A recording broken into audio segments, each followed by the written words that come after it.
Good morning friends, welcome to निद्वचन। और आज हम बात कर रहे हैं फोबिया यानी बेवजह और अत्यधिक डर की।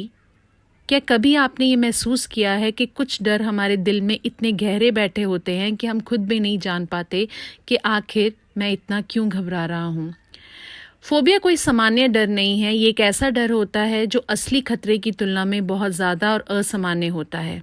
ये अक्सर हमारी सोच, भावनाओं, किसी अनुभव या ट्रॉमा से जुड़ा होता है। कई बार ये डर हमें दूसरों से सुनकर या देखकर भी महसूस होता है।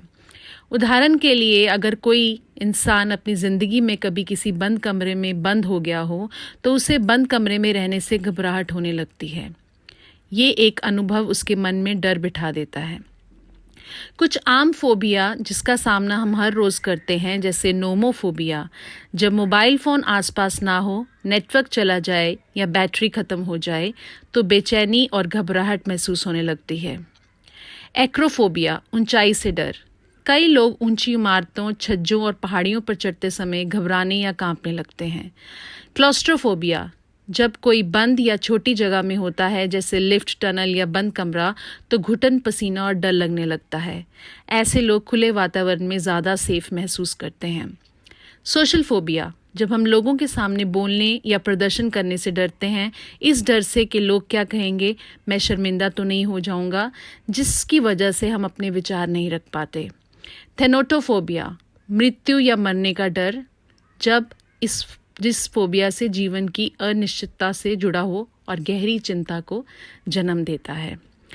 हाइपोकॉन्ड्रिया, बीमारियों का डर। ये फोबिया तब होता है जब व्यक्ति को बार बार लगता है कि उसे कोई गंभीर बीमारी हो गई है, भले ही टेस्ट नॉर्मल क्यों ना हो।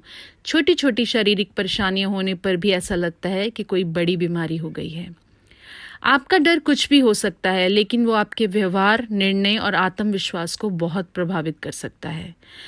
फोबिया के लक्षण: तेज धड़कन या पसीना, घबराहट या सांस फूलना, सोचने समझने की क्षमता पर असर, उस स्थिति से बचने की आदत और रोज़मर्रा के कामों में बाधा हो सकते हैं।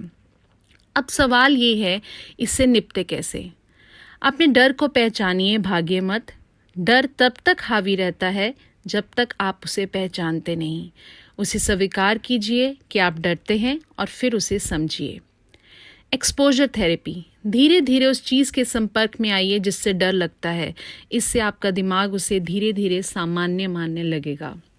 रिलैक्सेशन टेक्निक्स, गहरी सांस लेना, ध्यान लगाना, बॉडी स्कैन करना, ये सब आपकी तंत्रिका प्रणाली को शांत कर सकती है।